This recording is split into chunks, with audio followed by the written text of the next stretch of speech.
was like, I'm going to make 6 figures working for myself. You didn't know if it would make it. Sounds like you almost quit, and then you ended the year cracking 6 figures in revenue. What was that low point? It was really rough. It basically just got to the point where I was having like a cash flow issue. What brought you back from the brink? So what I did was I hired a salesperson. From like Q2 to Q3, she like tripled the revenue. The first year, you go from 0 to 10,000 subscribers. Today, you're at 23,000. Yeah, we're at over 23,000 now. I've figured it out. What levers need to be pulled at what times for growth and for like revenue. What's the strategy there? Okay, yeah. So welcome back to the Creator Spotlight podcast. My name is Francis Zierer, and today we are speaking with Marissa Lovell, founder of From Boise, a local newsletter in Boise, Idaho. She started it in 2021, quit her job to do it full time in 2024, and last year, 2025, for the very first time, she cracked 6 figures in revenue with a little over 23,000 subscribers. Think you'll like it. Enjoy. So in December, just about a month ago as we record, in a LinkedIn post, you wrote, "Earlier this year, I didn't know if From Boise would make it. I am so proud to still be in business and to have accomplished my big goal of crossing $100,000 in revenue. A lot can change in 6 months. Thrilled to be ending the year with money in the bank, ideas flowing, people I love working with, stories I'm excited to share in a business that is fun and fulfilling. You didn't know if it would make it. Sounds like you almost quit, and then you ended the year cracking 6 figures in revenue. What was that low point?" yeah.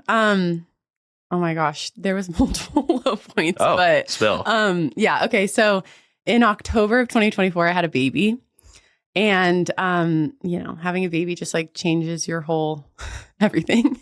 And at that point, I was doing like most of the content, most of my like Tuesday stories. I had somebody else writing the Thursday stories. I had somebody else doing social media, and I was doing all the sponsorships. So I was like doing a lot of writing and a lot of editor jobs and sponsorships, like all of the sales, which has always been very hard for me to balance this whole time, like almost 5 years. It's always just been very hard to like hold both of those things and do a really good job at them. I'm scrambling on one or the other. And it basically just got to the point where I was having like a cash flow issue, and I did not have time because I had this baby. Like I couldn't just like go out there, and I couldn't do it all. It's basically, baby. Yeah, it was just, I couldn't do it all. And honestly though, the becoming a mom has been like the best thing for my business. I mean that. Like in the past, I would have always I could have just gone and gotten another job, right? Like I could have picked up some freelance work or worked at a coffee shop, or like I always had these backup plans, and all of a sudden I was like, this has to work. This is my option. Like I need to stay home. I need to be able to work from home with my baby. And or I want this to. This is just like, a must. Okay, yeah. Yeah.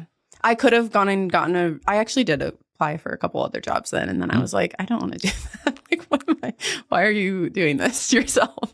But yeah. And so it like got to the point where I did not pay myself for multiple months. My husband and I were like legit scraping by. And then you have this baby that like needs diapers and stuff. Yeah. So it was really rough. Like doing the work and not getting paid for it is not fun. Well, what brought you back from the brink? What was this? Did you sign some big sponsorship, or you just suddenly had this month where all the sponsorships agreed and it started to roll in? What happened? Yeah. So what I did was I let go of pretty much the whole team and hired a salesperson instead. So I took on like all the content. I took on the social media, and which I'm not very good at social media. So, and hired a salesperson, and she was somebody that I had actually met through my newsletter. Had just graduated from college, and she has a marketing background. And she's like a creator herself, mostly on social media, but she understands what I'm doing. And I had just been talking to her, and she's like, I don't think I want to do marketing. I think I want to do sales. I was like, really? Would you like to help? Yeah, like, I have an idea for you. And she just like crushed it. Like, I mean, from like Q2 to Q3, she like tripled the revenue. Wow. Yeah, it was. And I was very honest with her, like, things are not in a good spot right now. I have enough money to pay you. Like, I will promise you will be paid. But basically, if this doesn't turn around by the end of the year, like, I got to figure something out, you know? And she loves doing it. She's really good at it. But she has also told me that I had a really good foundation. I mean, it's not like I wasn't doing sponsorships before. So she kind of like took the systems that I was already working in, improved them, created like, a really beautiful media kit, and just got after it. And so, yeah, we landed like a year-long sponsorship with Idaho Lottery. Oh, wow. Which has been great. They have money. And so yeah, they do. They have like a lot more, like, it was actually very interesting learning about the lottery. But yeah, so, and then just a couple other, just like bigger, like multiple month partnerships. And she just has like, that is what she's focused on. And now she does a couple other things in the business. It's just me and her now, actually. Okay. So, but yeah, that's what happened is I hired a salesperson, and I hired the right person. Hey there, if you're watching or listening to this episode, then it means that you may be interested in our other episodes in which we've spoken to local newsletter creators. We've actually spoken to 8 creators that have local newsletter products, and they're all very different from each other. So I've put them all into one playlist so that they're all together and easy to find. It's in the description of this video, and you can find it on our YouTube channel in the playlist section. There's lots to learn from every single one, so I hope you find them useful. Let's get back to the episode with Marissa. I took this down from your site. How you listed out is Tuesday is an original story about local people, places, history, and happenings, which you say you often work with freelance writers. Sometimes it's you. Thursday is a huge list of things to do in the Boise area this weekend. Monthly, you send a plan ahead guide for the upcoming month, and there are exclusive subscriber only deals that also support local businesses. This sounds like a fairly typical local newsletter format compared to some of the other people I've spoken with: Michael Kaufman, Landon Huslig, Ryan Snedden, Jeff Sharp, a few of these people, a few of these guys. We'll get into that later. Yeah, that's it, right? Like, this is the description of this media product. Yeah. Is there anything I'm really missing there? Nope. It's it's the twice a week newsletter. I'm not really interested in sending more than that. And the plan ahead thing is kind of new. And there's like a strategy it's pretty much a growth strategy. Some feedback that I've always gotten from my readers is that they wish that the Thursday newsletter came out earlier so that they could plan more ahead. Which I understand, but I'm also like, all of this is out there. Like, you could go find it, Oh, that's you what really wanted to plan ahead. Well, I guess they don't pay you for, but that's what they that's what they pay you for with their email address and attention. Right. And so I don't really want to move the days. Like, I guess it's just because it's kind of like how my whole workflow is now, is like Tuesday, Thursday. So I didn't really want to flip flop those. It probably would be fine if I did, but like, I just don't want to. And so the plan ahead is I basically take all the big events coming up. They actually don't even have to be big. Some of them are just like, I don't know, quirky little things that I'm like, this is happening and it's cute and fun. So here's the thing. And I just do an extra newsletter. Sometimes it will replace the Tuesday newsletter. Sometimes I send it on like Monday or Wednesday, but it's just a huge list of things to do like for the next month. In January, I did for 2026. Okay. And then I make a post, like we make a very simple reel on Instagram. I have a ManyChat automation set up. And then I boost it, and I boost it for like 5 days. ManyChat, for anybody listening who isn't familiar, is the app where you can, if you see somebody say on an Instagram post, comment this word and I'll send you this thing.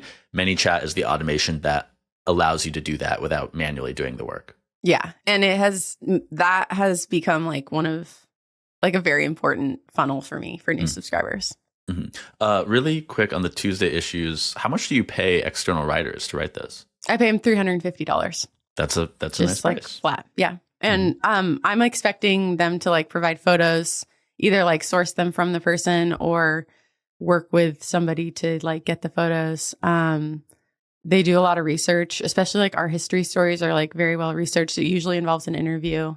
And then I'm expecting like around 1,500 words. So, Yeah. Okay, I think March 30th, 2021 is the first issue. Am I right? How different is the product today? Like those first 3 weeks, let's say that first month, were you sending the Tuesday and Thursday, and Tuesday was a story, Thursday was events aggregation? Yep. How different? So it hasn't exactly really changed. The same. I've Wow. literally never missed a day. I just sent my 500th newsletter. Never. How have you never missed a day? I've never missed a day. I've stayed up literally all night sometimes. I've scrambled the whole day before. Literally, we were on our way to the hospital to have a baby. And I was like, I know this sounds insane, but I need to schedule my newsletter. It was a Sunday. And I was like, the newsletter has to go out on Tuesday. And my husband was like, I'm pretty sure they would understand. And I was like, no, it is ready to go. All I have to do is schedule it. Just like, let me do it. I've never missed a day. But yeah, it's exactly the same. I would say the difference is like, I was a little bit spicier back then. Like, I don't know, when you have a smaller audience, like you can just do a lot of experimenting.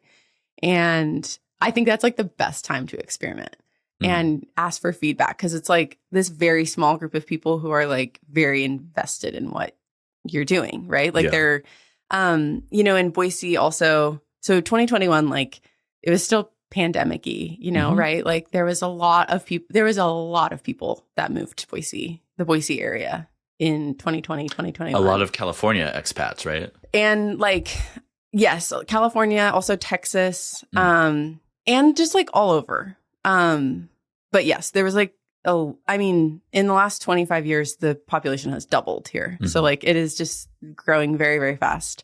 There's some cities that like literally in the last year, their population has grown by like 5-10%. Wow. So it's just, I get it. It's a great place to be, but it grew really fast. So there was kind of like the right timing of all of that too. But there was all these people moving here that like didn't know what was going on. Like they wanted to know how to like live here. So there was that bucket of people. And then we were just like, there was all these businesses that opened or closed, and it was like, can you like go, what is open downtown anymore? Like we haven't been going to restaurants or, so that was my first story, was what's going on. It was called What's Going On in Boise These Days. And I like just kind of, I don't know, like just talked about like, here's some new restaurants that opened downtown. This new park got built. Ridge Rivers just put in this new trail. Like this, I just kind of talked about like stuff that had changed. So on the topic of spiciness, you said it was a little spicier earlier. And it was. we spoke a little bit about this when we first met and discussed recording this.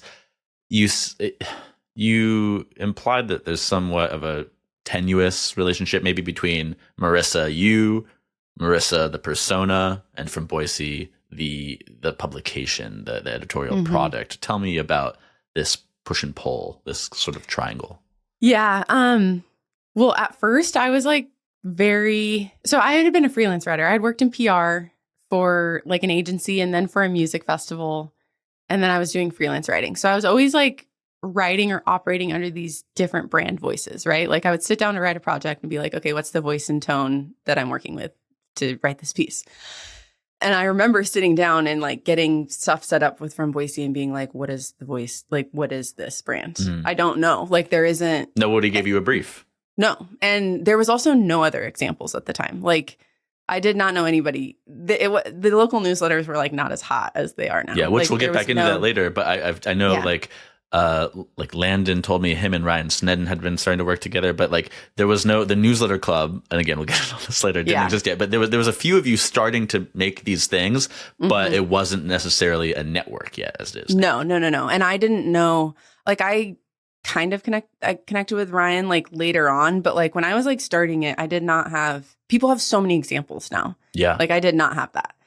And I remember thinking like I don't really have another choice but to like make this from me.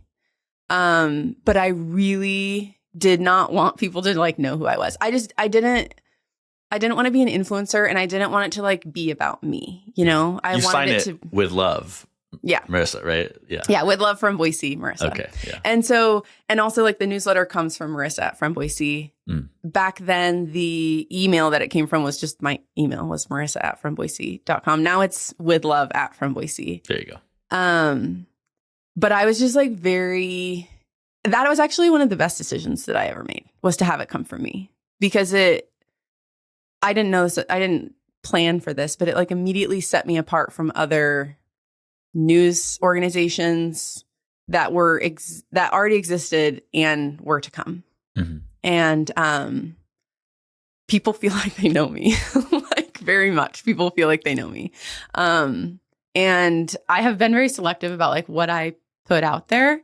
But this, like, having it comes from me allows me to just like talk. Like it's so much easier to write because I can just, like, yesterday in my newsletter, it was one that a freelancer had written, and it was about this new like sewing studio. And so I just started the intro with, I grew up watching my Nana sew, and like she used to make our Halloween costumes, and people like, that's just so much more interesting to read. And I got so many replies. It's like, oh my God, I grew up watching my grandma sew too. And she taught me how to mend my jeans. And like, you know, it like helps you connect with people a lot more. And it also just like allowed me to talk about whatever I want and like in my own way. It removes any friction of really thinking through the process when it's just natural. It's coming from you. It's just, well, what would I do? I'm just going to do what I would do instead of thinking too much about what would the audience want for this and that. Like the audience wants you because this is what you've trained them to want. Right. Yeah. And I mean, it just like built this level of trust also. I would say that, you know, like your question was about the push and pull. I mean, like when I was first starting, I didn't have any sponsors. Like I didn't have any income. Like it was just no stakes. Like, yeah, it was just this like fun thing that I was doing. I was like, I can say whatever I want. If you don't like it, unsubscribe, you know, like, and, now, obviously, like you can't just write about anything and then have like the city of Boise as your sponsor, right? Yeah. I mean, I do like retain creative freedom. Like that is very important to me. But it's like my third story. Okay, my birthday is 4/20, and classic. It is. And I think my like third Tuesday newsletter landed on 4/20, and I was like, I'm totally writing about weed. Is weed legal in Idaho? No, very much not legal. However, if you drive an hour, which is what literally everybody does, you can be in Ontario, and all the dispensaries are owned by people who live in Boise. All the parking lots are full of Idaho plates. Like it's so obvious. So I wrote this whole story about how, like, about that basically. Wow. And it was great. Honestly, it was such a good story. Like I found all this data about this was back in 2021. So I'm sure it's even more now. But back then it was like the numbers, I can't remember the exact numbers, but it was like every single resident of Malheur County, which is where Ontario is, would have had to be spending like $8,000 on weed a year. Malheur County sold more weed than Multnomah County, where Portland is. Oh my God. Ontario, is this in Oregon? Yeah, and it's tiny. Like it's a tiny little town. Like there's no way. It's so obvious. Well, did the story bring you subscribers? Did it catch word of mouth? People loved it. Yeah. People sent it everywhere. And I was like, and I actually would still write about that, but I would have to be like careful about you know, who the sponsor was. And so the first year you go from 0 to 10,000 subscribers, I understand. And this was a mix of paid advertising and word of mouth, such as from that 420 story.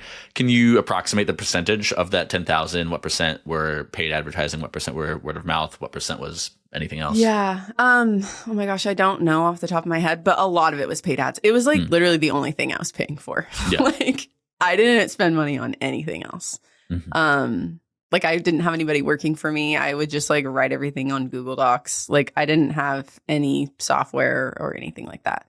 It was just all paid ads and good timing, like targeting people that had just moved here and just like figuring out the age demographic and just like really asking people to share with other people. And I would also like, you know, post on Facebook, post in like different neighborhood Facebook groups on Nextdoor. Like I was doing a lot more of the like manual outreach. Hand-to-hand combat is what Landon says. Yeah. Yep. I've heard him say that. Yeah. That's what I was doing. I mean, I think that's like what you have to do in the early days. And I also, you know, my background is in PR. So I have friends at like the news stations, and I was still, you know, when I was starting it, I was still in like working in PR. So I would, you know, I would be pitching them for something else and talking to them on the phone. I'm like, hey, by the way, you know, I just started this newsletter. Like, if you're ever looking for a cool lifestyle story. So I did go on the news a couple times. I saw these segments. Yeah. Yeah. The first time I went on, I got like 500 subscribers that morning. So yeah, it was like significant boosts there. Today you're at the most recent public number I could find was 23,000. Yeah, we're at over 23,000 now. I think this morning is 23,238. Nice. Yeah. In 2025, I think you slowed down paid advertising. I believe I read that on your LinkedIn. So maybe growth slowed overall, but so it was primarily word of mouth in 2025. Yeah. Yeah, for sure. And like I would do a little bit. I was doing the thing where I would like turn on ads and then turn off ads, but I was also having like a cash flow crisis. Well, as we started this conversation with, you were considering stopping it all. Yeah. Like I literally was just like, I was just in survival mode in all parts of my life, to be honest with you. Like I was just like, what is the bare minimum that needs to get done for me to just like keep going? And then that's what I was doing. And I feel like now our growth is in a really good, I feel like now like I've figured it out, what levers need to be pulled at what times for growth and for like revenue, to a place where I feel comfortable experimenting, doing some new things. But for the last like few years, it just was like last year I was in survival mode. The year before I was just very bogged down in like other work. Like I basically had 3 full-time jobs and it was just. Before you quit in June 2020. Yeah. And it was just, I probably should have quit before and just gone all in on it. But like, I liked my other job. Like, it wasn't like I did, it's not like I was like miserable at a 9 to 5. Like I had another job that was like very meaningful and I liked it. And I also do think I was using that income as like a crutch, Tell me about the quitting. What, did you have a certain amount of money saved up, or you hit a subscriber milestone, revenue milestone? What gave you the confidence, courage, ability to quit? Well, the baby. I was like, I can't have all these jobs and this baby. But I had like $30,000 in the bank, which was kind of enough. I don't know. I mean, depends on what you're spending it on, right? So it was like enough in a way, but I still like, it ran out eventually, it still got to the point where I was like, oh shit, I need to hire somebody to like keep this going, Yeah. But yeah, it really was just like time for me to go all in on it. And I knew that, obviously like I didn't want to keep having all these jobs. Like I just that time in my life was like I had been hustling for a long time, like freelancing since 2018. I went full-time freelancing in 2018. And you were 3 years into the newsletter at that point. Yeah. I mean, I was still like freelance writing. I was doing PR. I was like, it was too many things.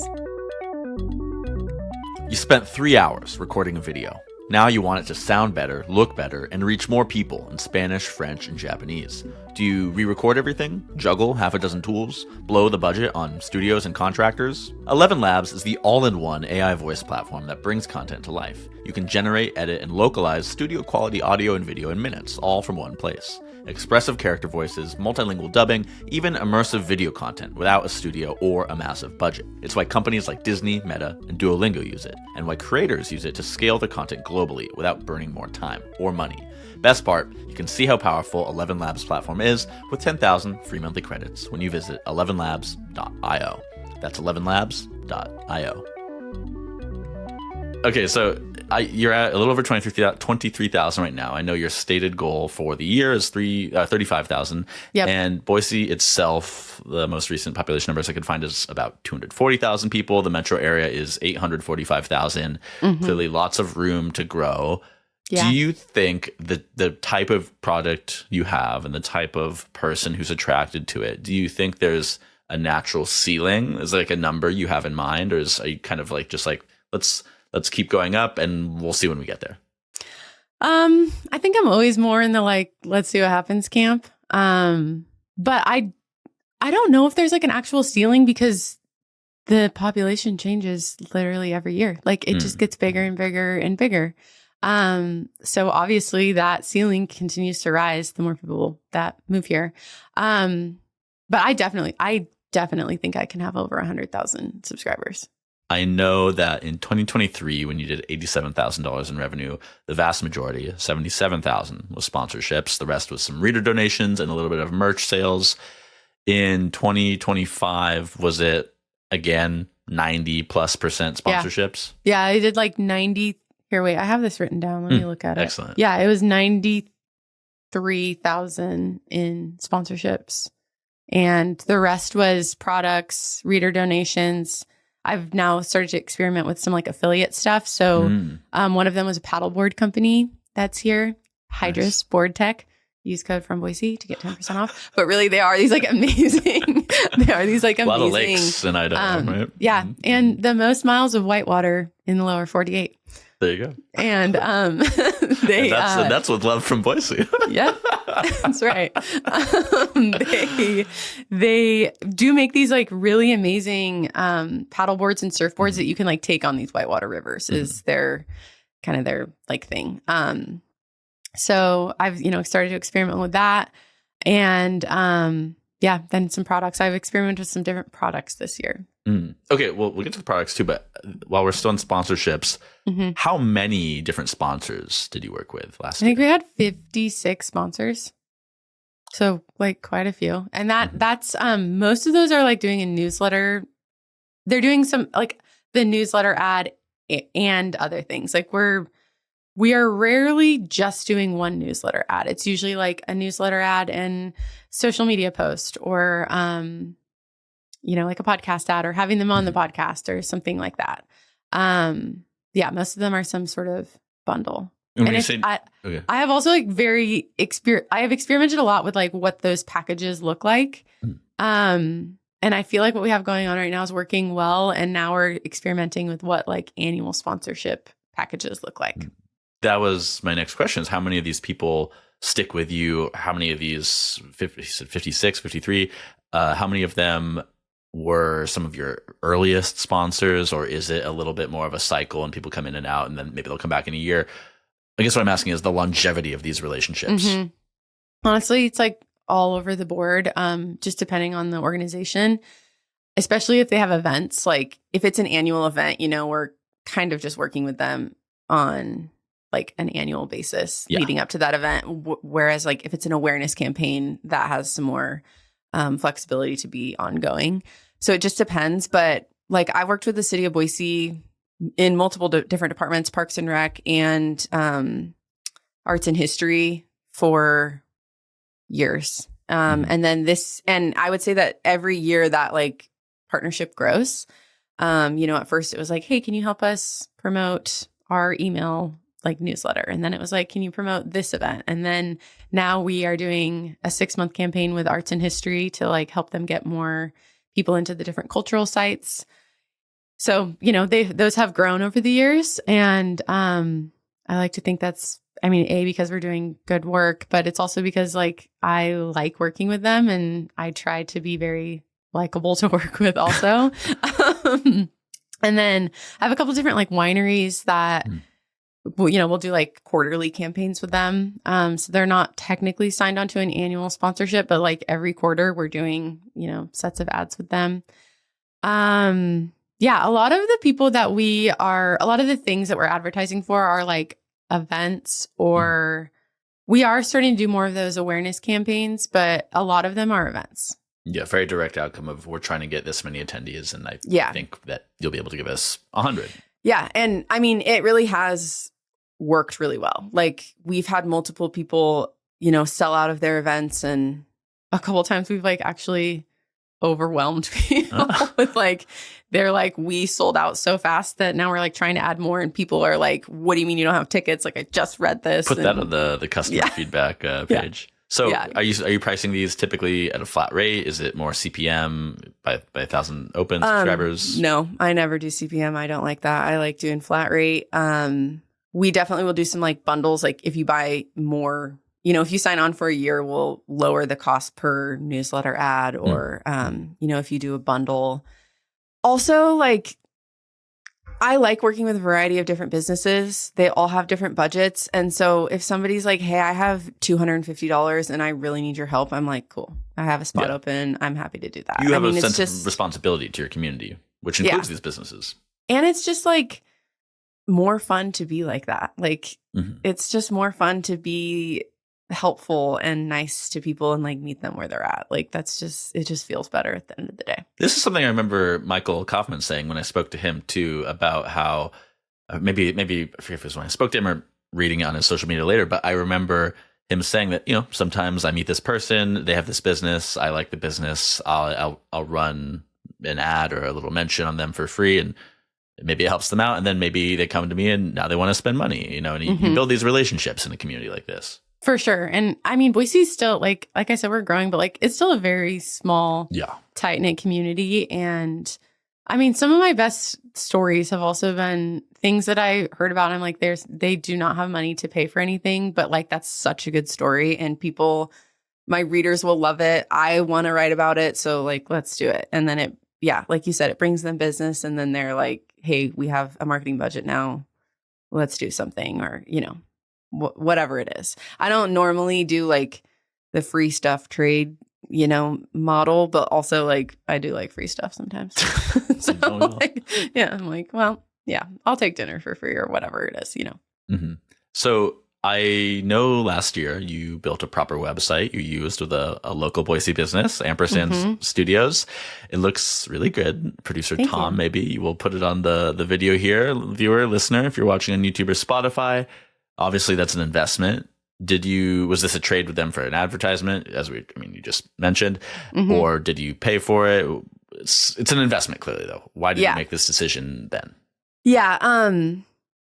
Okay, I'm going to answer both of those. It was a part trade, part pay thing. So you can read on the blog that they just recently launched this new offering called it's like the ready to post content subscription. I think it's like 15 it's really reels cool. a month, something like that. Yeah. It's 15 reels a quarter, and they do a shoot once a month, but it's like, I mean, they're the best. And they basically just create social media content that is like literally ready to post. Like everything is ready to go and all you do is upload it. So they were launching that, and she's also just my friend. So we worked something out, which is great because that would have been too much of an investment, but I really wanted a new website because it just felt like where I was at. So for until that just launched in December of 2025, up until then, I literally had a landing page. Yeah. That's all I've had for the last. And it was just the list of here's every issue we've sent. It was just like, this is subscribe. This is what From Boise is. I think it was literally like one sentence. And then it was just, a list of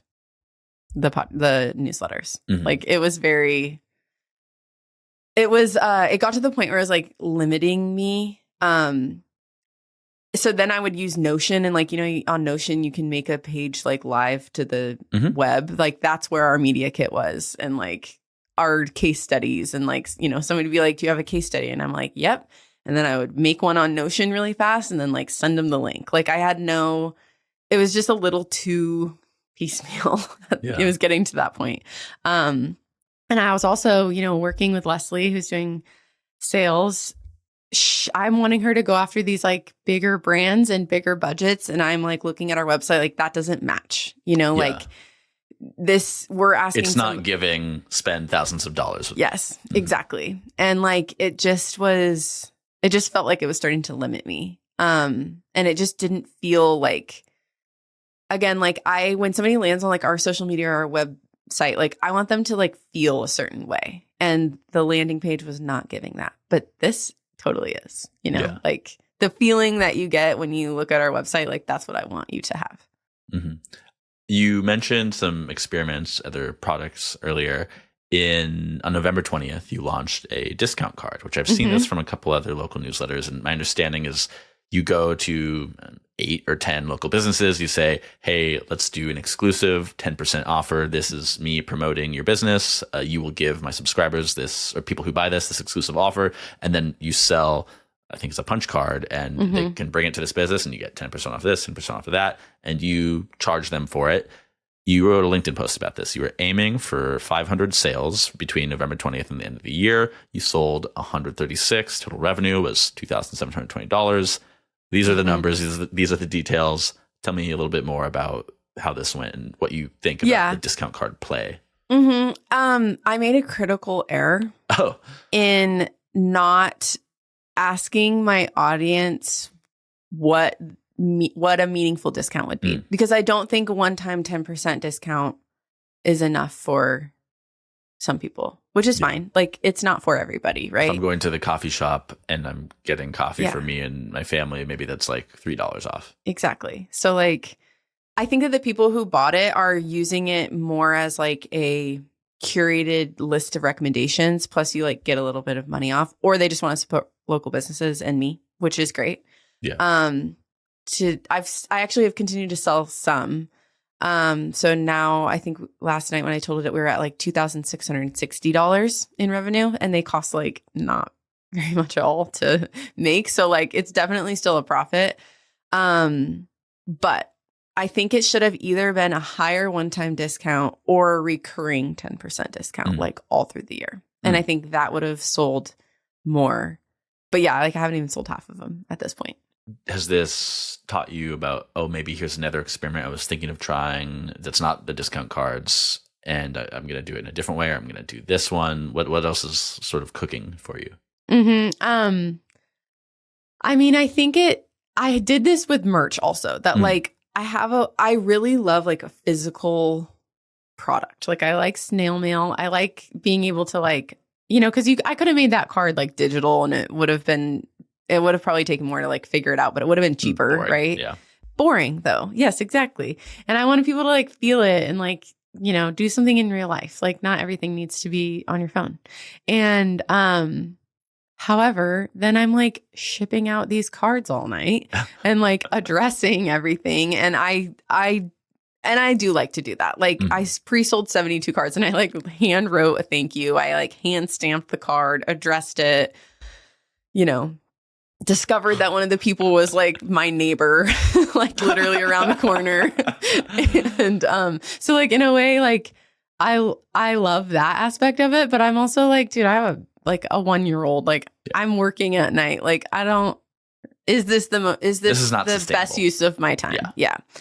And I did the same thing when I did merch. Like then I was like, oh my God, I have to like package up and like mail all these shirts and stickers and stuff. And like, it just is like, is this the best use of my time? And the answer to that is usually no. Or it has been no.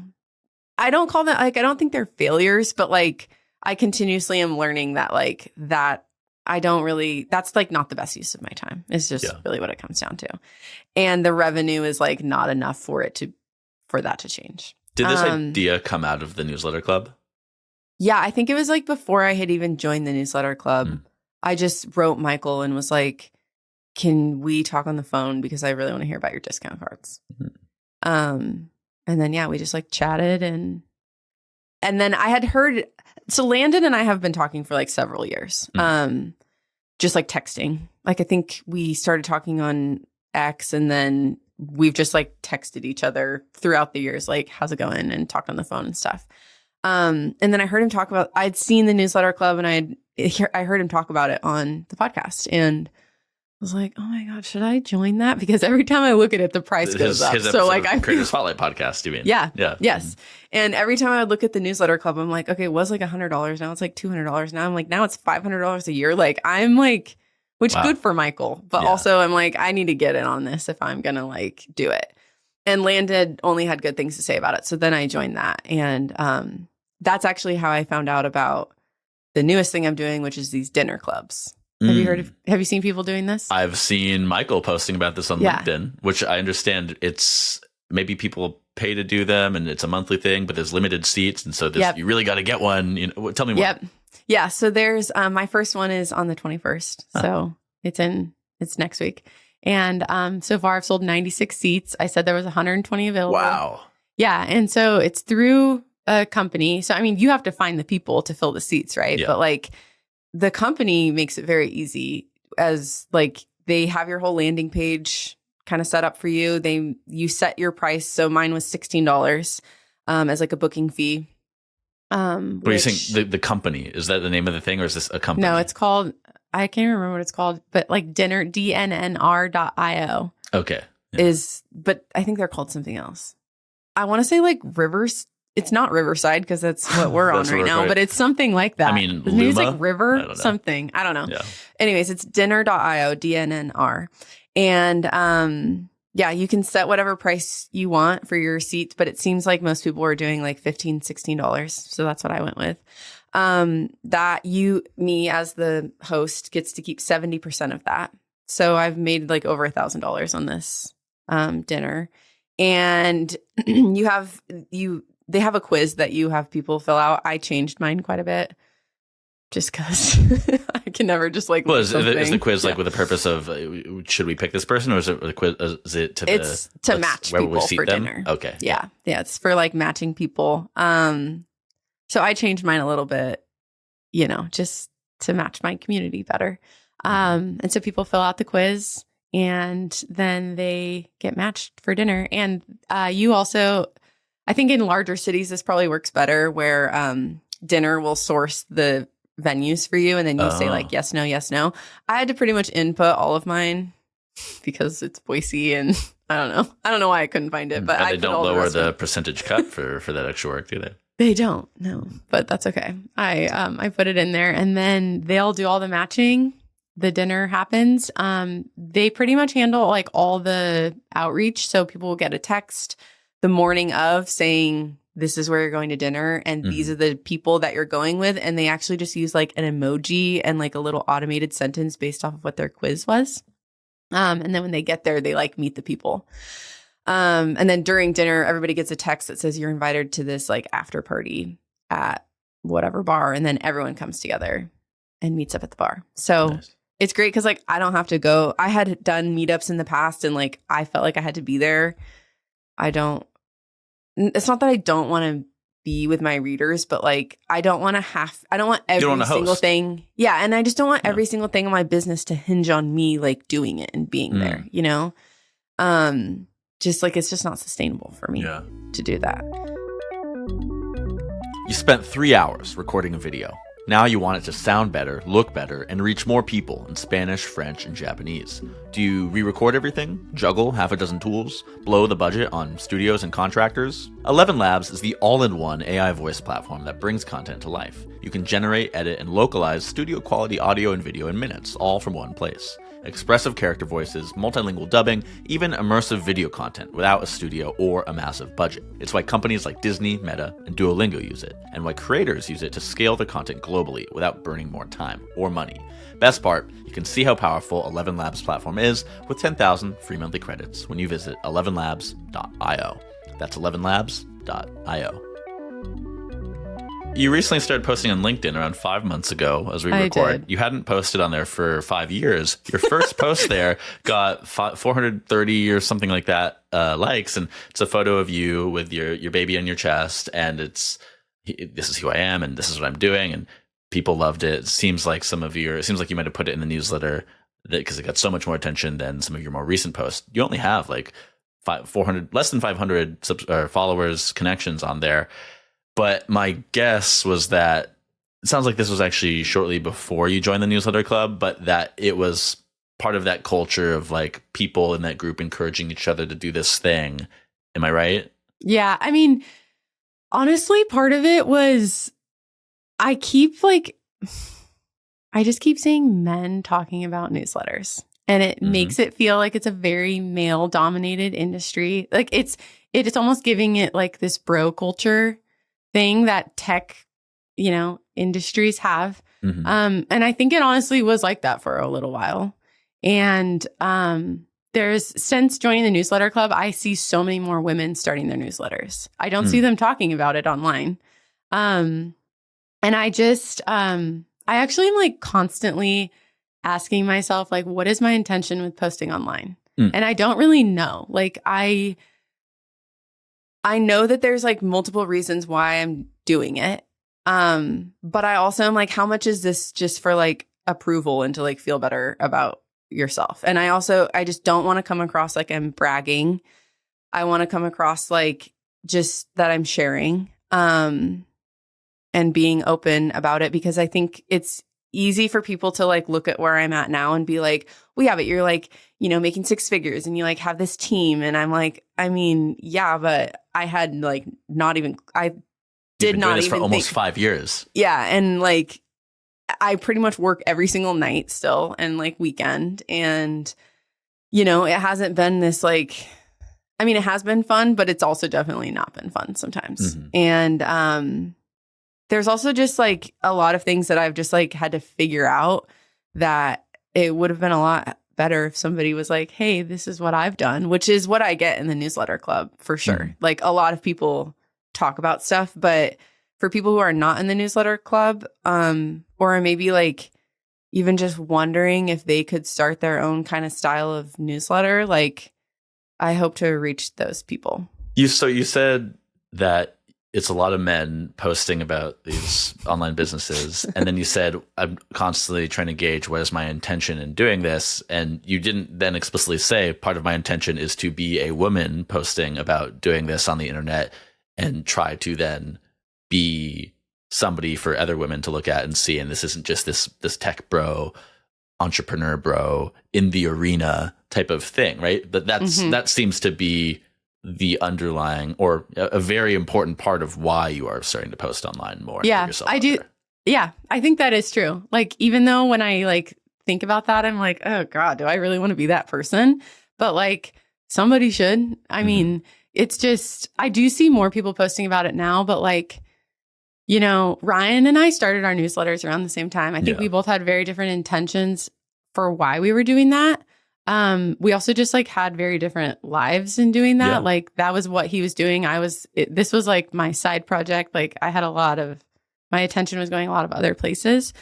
But he like talked about it in a way that made him like the newsletter guy. Local newsletter guy. Yeah. Yeah. And like and I think that everything that he's done is great, amazing. Like I have definitely like looked to him for multiple things. But the way that he did it is just one way of doing it. Mm-hmm. Like, it is not the way, you know? It's one way of doing it. And I'm doing it a different way. Like, right now, I'm not interested in starting, like, another business like he Unlike has done. Him or Michael Kaufman. Right. Though like, I guess Michael's are more still in the... Anyways. But like, that is another... People talk about that a lot. Like Michael talks about the holding company that he has, and like Ryan talks a bit about that too. And Landon, not so much when I talk to him. Yeah, Landon, not so much. I think that he's kind of in a similar place that I am. Like we have young kids. Like I'm interested in spending time with my family and like working when I want to work and when it works for like my schedule and like doing other stuff that is actually like the things I want to do with my life, like traveling and backpacking and camping. Like I want to be able to like be offline for a week and it doesn't matter. I'm like not interested at all in starting another business right now, maybe down the road, but like that's just not what I'm doing. And I think that that's what's so great about a local newsletter company is that it can be whatever you need it to be at that point in your life. And I think for women, like a lot of the women that are joining the newsletter club are moms. And I think this is like an amazing avenue for a creative mom because like it can be as big as you want it to be. Like it can work with your schedule. I mean, you just schedule your newsletter. Well, this is very much a through line too. The original creators and the way we talk about them, at least here, were mommy bloggers 25 years ago, right? Like that's what this comes from. The gender thing is interesting too. It made me think of the disparity in venture capital funding. And I looked up the most recent numbers. This is from Founders Forum Group. This is of the $289 billion invested globally in 2024, 2.3% went to female-only founding teams, 83.6% went to all-male founding teams, and 14.1% went to mixed gender founding teams. And I don't know like how many founding teams broadly are men versus women versus mixed gender, etc. But yeah, it's words like in the arena or, you know, and we love Michael, but Michael will make his post and it's like this, like it's newsletter publication day. And it's this like generated image of like a knight fighting a dragon. And it's all very masculine. And this digital entrepreneur world, there is like a culture around software, especially around startups.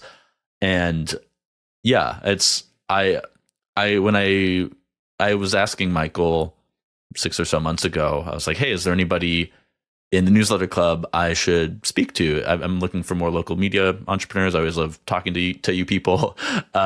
And I said specifically, are there any women? I've talked to all these guys. And he said, no, there are not many women. I think he did mention you. You just joined. He said, I don't really know her that well yet, but she just joined. She could be a good one. So yeah, long way of saying I do think it's cool that you are posting more, and there should be there are more ways to create online media businesses than just being in the arena, so to speak. Yeah. Yeah. And thank you. Because I am constantly, like, I just constantly have this back and forth of like, how much am I willing to share online? Like, both in the process of like, what does creating these things like mean and in my daily life? Like, I don't really like to have my phone around my kid, but like, if I'm like filming something, then like, it's there, you know? Yeah. And just like having to think about it. Like, it's not like at the forefront of my mind throughout my days. Like, I'm not one of those people that's like, I'm gonna like film my whole day. Like, the one time that I made a reel like that, I was like, oh God, I forgot to film this. Like, it was just like a whole thing for me. This is like not my natural tendency. But I do think it's important for other women to see that like this is a cool business opportunity for you and like career opportunity for you. And it doesn't have to be this like, it doesn't have to be what everybody else is doing. Like, it can just be whatever you want it to be. Like, I know I could have a fully automated newsletter, but like, I don't want that. That doesn't sound fun to me. Yeah. And I know I could have like this team of people that I'm managing, but like, I don't want to do that. I don't really like managing people, honestly. Like, that's not something that I like to do. I like to write and I like to like work at coffee shops and talk to people. And so that's what my newsletter allows me to do. And like go take trips and work whenever I want to. And, you know, well, you're talking about this very human scale sort of online business, whereas any online money making opportunity, let's put it in those terms, any way you can create this digital business. You were just saying, I don't want to automate my whole newsletter. People do that, and people find a way to strip mine these opportunities. And with a local newsletter, you're then just strip mining your local community, and you're just optimizing for getting the most money out of local businesses, for the most attention from local people. And there's no real sense of responsibility to what you're producing and how you are shaping and influencing that community and how you're using their money and spreading around. So I admire that you are not trying to strip mine your community. And the people I interview, you, Michael, Landon, Jeff Sharp, Ryan, like, some of these businesses are more optimized than others, but I have not felt that any of the people I've spoken to on this line of work are doing that. But then you do read about these fully AI generated local newsletters. There was that one story last year in particular.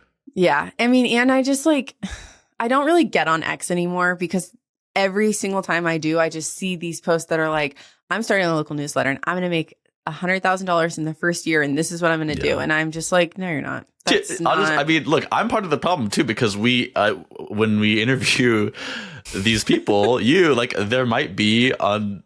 This is maybe a little too breaking the fourth wall, but we haven't written the YouTube title yet. With the pod, with YouTube, you always want to write the title first, thumbnail before you make the thing. But with the podcast, there's only so much you can predict. But it's very likely that the title for this ends up being how this local media entrepreneur went from $0 to $100,000 over 5 years, right? Because that's what then gets attention. And so I think whether it's the Michaels and Ryans who have been posting so prolifically for a while now, or whether it's me interviewing them and then framing it in those terms,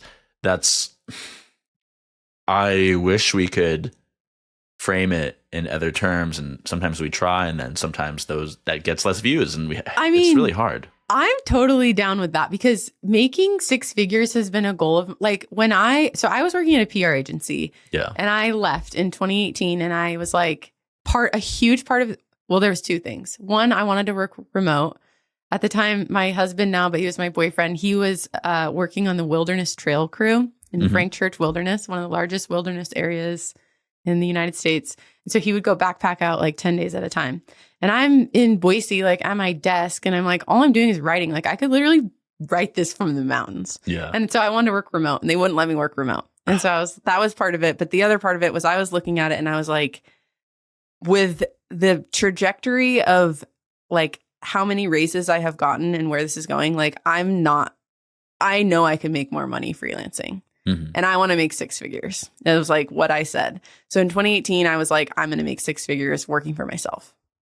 And I've literally been working on reaching that number. Like it's seriously is like, I'm so proud that happened this From year. 2018 to 2025. Yeah. You did. And like, especially, and it's just like such a trip that this year was so shitty in like a lot of ways as far as business goes. Like it was so hard sometimes.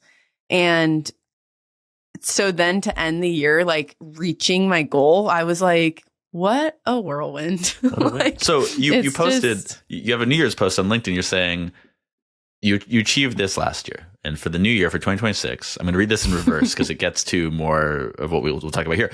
But you say more hiking plus backpacking, way less phone time, weekly posts here, which is LinkedIn, $250,000 revenue, 35,000 subscribers. So you hit a big goal. Then I'm like more than double it. Well, as one does. So how are you going to hit this revenue and subscriber goals in 2026? How are you going to make it happen? So I wanted to keep doing the dinners. Like it seems like it's going well, and if that can be like $1,000 or $2,000 of revenue every month, like that's awesome. Especially because I really am interested in what I'm really interested in. That is like the in-person connection. Like we are very much missing that in our society, and I'm like really excited about bringing that into the world in general, but especially into my community.